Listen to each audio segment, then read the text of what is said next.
In 2004, we learned that we had to change the name of our show from Avatar to Avatar: The Last Airbender because James Cameron already had the rights to a movie called Avatar. Now the sequel is called The Way of Water. If part 3 is called The Firebending Masters, we riot. Uh-oh. Uh-oh.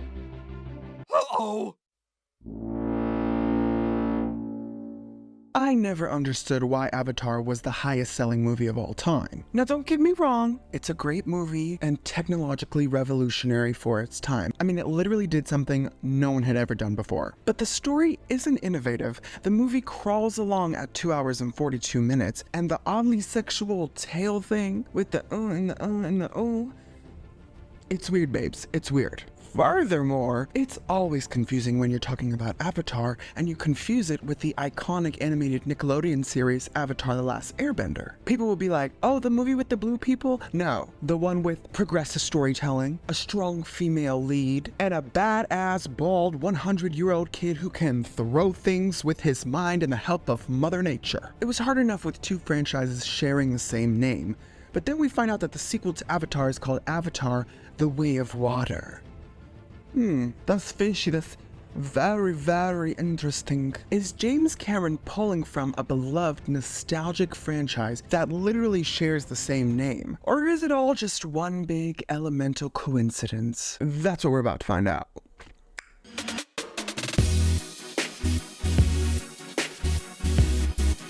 Aloha and welcome back to my channel. My name is Jake and I'm an artist who talks all things movies and TV while I make a rug. In today's video, we're talking Avatar and Avatar. That's right, the 2005 animated series and the 2009 movie, which is a sequel to the Titanic, where Jack was saved by the Na'vi, had a kid who had a kid named Spider, who grew up to be a Tarzan-looking raised by wolves lost boy situation. That's right, I'm rewriting the mythology. We'll talk the resurgence of these two franchises all these years later, the uncanny similarities between the two, get out your Venn diagram, bitch, and finally, my review of Avatar: The Way of Water. While I'm breaking things down, we're going to be making a rug of Kiri, who definitely should have been played by a teenager. No offense to the icon that is Sigourney Weaver, but it took me out of it every single time. Sigourney is iconic, but totally could have been incorporated in another way, like the flashbacks. Keep her there. But instead they said, no girl, she could be a 15-year-old. She's versatile. She's not versatile, bitch. She's 73. That's what she is. Okay, let's do the math on that, because, you know, that's a 50-year difference, girl. That's an entire geriatric. Stick around to the end to see how it turns out. I'm particularly proud of this piece, so I hope you like it. Let's get rugged. Avatar: The Last Airbender was released in 2005, and James Cameron's Avatar was released in 2009. Now, I know Avatar was in development for many years before it came out, but we can't get any original ideas. Now, don't get me wrong, there is a lot of originality in Avatar, and the visuals are unparalleled to anything I've ever seen. But for the highest grossing movie of all time, you'd think there'd be more. But his other huge hit of a movie about a ship sinking also is one of the highest grossing movies of all time, so, and that's based on a real tragedy. We wouldn't need to have a conversation about originality today, okay? That's for another time. Both franchises took a long time to make a resurgence, and coincidentally, both are happening right now. James Cameron pulled a To All the Boys, filming movies 2 and 3 back to back. I'm not sure what took them that long to make another one. You could argue that the time was partly because of the acquiring of 20th Century Fox by Disney, some rearranging. Obviously a story like this, even just the world building, probably takes several years. It needs to be a cohesive story that will span several movies. So I get why they took so long, but part of me also doesn't get it, because if it was such a huge success, you would think that the studio would have rushed to make another one. I'm glad that they didn't rush, and they took their time, and they got the budget, and they made the movie. The Last Airbender has a live-action Netflix series in production, which is supposed to come out sometime later this year. Avatar: The Last Airbender is set in a world in which some people can telepathically manipulate one of the 4 elements: water, earth, fire, and air, through practices known as bending, which is inspired by Chinese martial arts. The only individual that can bend all 4 elements is called the Avatar. They're responsible for maintaining harmony among the world's 4 nations, and they serve as the bridge between the physical world and the spirit world. Aang is the main character, who happens to be this generation's Avatar. He's the last airbender, as all the other airbenders were killed by the Fire Nation several years ago, right before Aang went for a little snooze. Come on, Sleeping Beauty. The closest thing we have to Aang in JC's Avatar world is a girl named Kiri, who we meet in Avatar: The Way of Water. Spoiler alert, I'm gonna give you a moment. we find out that Kiri has a special connection to Mother Nature that seemingly no one else has, which allows her to communicate with the essence of the planet. And one could argue that she acts as a bridge between the spiritual and the physical worlds. She takes to her new water world so easily, and she can hold her breath like it's nothing, honey. She's over here like, what? Like it's hard. Meanwhile, her siblings are struggling and almost drowning over here, you know, in the ocean, in the deep blue sea. And she's playing with the sparkly, glowy creatures. There's something different about her. Now, if James starts going down the route of Miss Thing can handle any and all elements put in her path, then we're going to have a problem. Because their stories aren't that similar. One focuses on several themes: human destruction, environmental change, commodifying natural resources, while the other addresses family, sacrifice, connection with the earth, the meaning of life, purpose. Hold on, those don't sound too different. Uh-oh. James? What was that? James? Said, and you know what? What was that? Okay. James. Both series are innovative in their own right. One is a movie series, one is a TV series, one is still going, one is over but getting an adaptation. The Last Airbender is known for its feats in animation and creative storytelling. The series is not only loved because it was a huge part of a lot of people's childhoods, it's because it was touching on mature themes that other kids' shows weren't. As for Avatar, it set new precedents with the use of motion capture in the original, and now with the sequel, James Cameron built a brand new camera that's never been used before. He's constantly pushing the limits of filmmaking, and you can see that in The Way of Water. They share several themes such as self-discovery, the sanctity of nature, and the importance of family. Aang travels through different regions to complete the Avatar cycle and master all 4 elements. Again, that's air, water, fire, and earth. The Avatar will always live on. It's reincarnated when it dies. While the storylines may be different enough, the foundation is a little too similar. In the first, a human named Jake assimilates to the Na'vi world as he masters the element of air. In the second, the family is forced to move from what they're familiar with and master a new element, water. They do this to survive, thus bringing a war that the water people never asked for straight to them, and it causes the domino effect of chaos. We don't know much about the third movie yet, other than it's called The Sea Bearer, and it involves, wait for it, fire. And this fucker's clone is still alive. I know why Spider saved his ass, but I don't appreciate it. He was raised by the Na'vi, and the Na'vi do not murder. They do not kill. But hi, Spider, that's the villain of the entire movie, of the entire franchise at this point, and you're just gonna save his ass?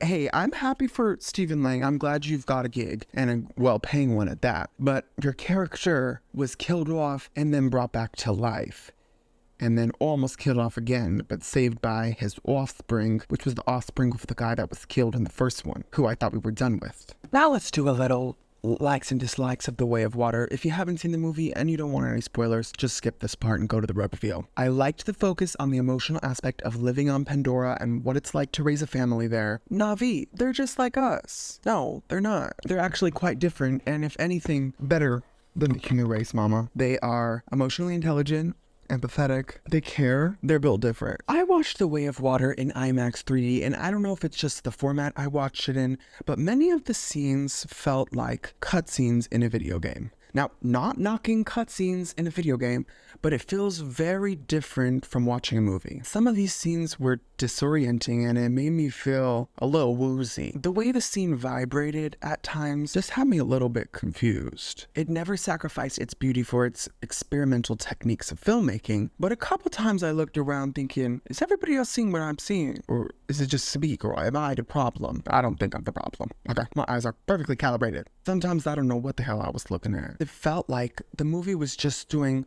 a little too much, spending a little too much money on these experimental moments. I like that they're pushing the boundaries of what we can do as filmmakers, but part of me thinks some moments needed to be simplified for the sake of the story and the sake of the acting, because this cast is brilliant. The acting is gorgeous. I felt like I knew these people. I felt like I was in their world and I was invested. I wanted them all to succeed, even though I did not see the death coming. I should have. And the rage that Miss Saldana exuded, I felt it. I felt it deep in the bone. The colors were vibrant and probably displayed colors of the spectrum we've never seen before on film. But at times, I felt like I was in Cloverfield being flung around by a terrified New Yorker with a camcorder. I get that we're creating a spectacle, but sometimes the best way to create something mesmerizing is to keep it simple. Now, I know there's all people that are going to be on the other side and say it was everything, it wasn't too much, it was just enough, and I respect the opinion. I'm just giving you my thoughts. Now, I'm not hating on anybody, okay? I'm just telling you what I feel and what I think. Let's talk about this motherfucker, because I know we need conflict, but I am so sick of this bitch. And instead of bringing Sigourney Weaver's character back, we have a clone that's a child of hers who we don't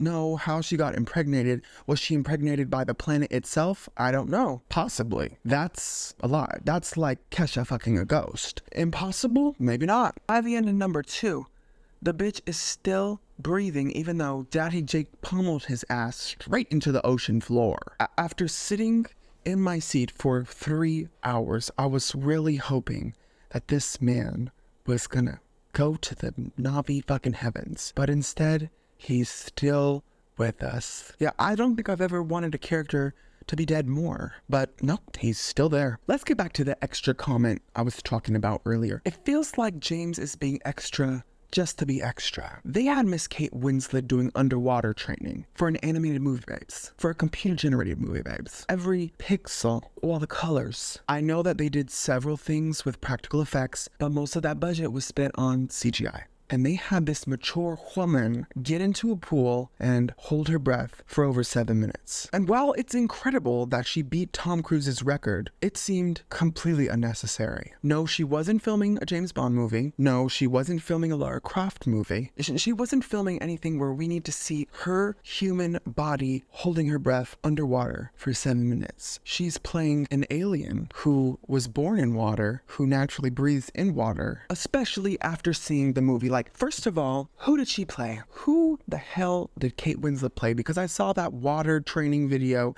days before I went to see the movie, and I thought, okay. And then I see all the characters, and surprisingly, her character was barely in the water at all. She was in the water at the very end, not underwater, above the water, riding the water. That little training video that went viral was really just another way to promo the film, which quite honestly doesn't even need that much PR because it's gonna make money. We already don't need 5 of these movies. 5. I know other franchises have had a lot more than that. Let's look at Harry Potter, for example. But Harry Potter has a lot to go on, and it explored several different themes and storylines throughout its time. We look at another example, Star Wars. Now, while a lot of the movies do feel similar to each other, lots of pew-pew, lots of zoom, a lot of battles, there's quite a bit of depth and narrative to follow that still keeps you interested. We don't need 5 of these movies, but I get it. These movies make money, so they're gonna keep whipping them out. I know James has the entire story arc thought out, but I know there's a better, more creative way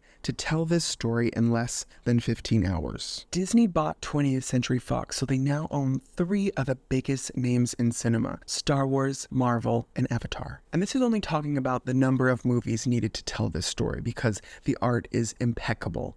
It's incredibly detailed. It's well thought out. No penny was wasted. Can feel the intention, the passion, and the purpose that all of the artists put into this movie. Besides all the emotions of The Way of Water, I loved the continuation of the commentary on human destruction. I found a few scenes hard to watch as the humans once again destroyed natural beauty just so they could make money. Although I would have liked to see a modern element thrown in there like The Glass Onion did with its use of hydrogen. Hydrogen is already powering a lot of things in our world, and we need to sit back and make sure we acknowledge the risks and dangers of using a resource like hydrogen. That gets people thinking. So although some scenes were uncomfortable to watch, it was a necessary uncomfortability that I feel a lot more people need to experience. Not only do they need to experience it, but they need to acknowledge why they feel uncomfortable and how it applies to our real world. Both Avatar and The Last Airbender are trailblazers. They're extremely extremely popular franchises who are still doing well years after being released. They always find a way to get back into the collective consciousness and get us talking. There is something about these stories, no matter how similar or how different they are, that fascinates us as humans and inspires us to make this world a better place. I don't love that James Cameron is taking the route of exploring each element when there's so much else to be explored. I enjoyed The Way of Water, and I appreciate all the work that the entire cast and crew put into this production. While I feel like JC's Avatar is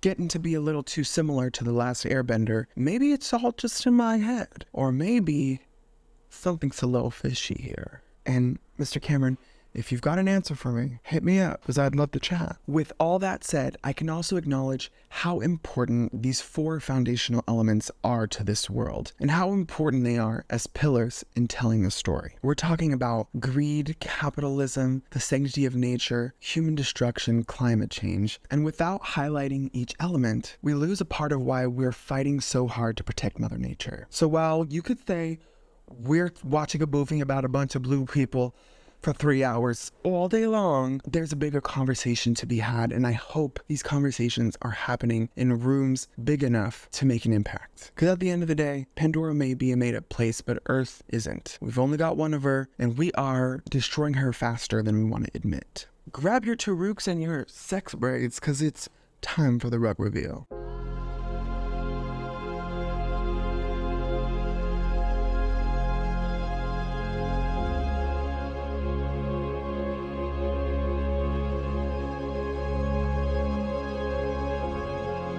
If you want to see more rug content like this, make sure to follow me on Instagram and TikTok at WildJakey and at Cinerox. If you enjoyed this video, I've got your next watch right over there. I want to thank you for taking the time to watch this video, and I hope you enjoyed it. My name is Jake, and may the power protect you always. I'll see you next time. Bye.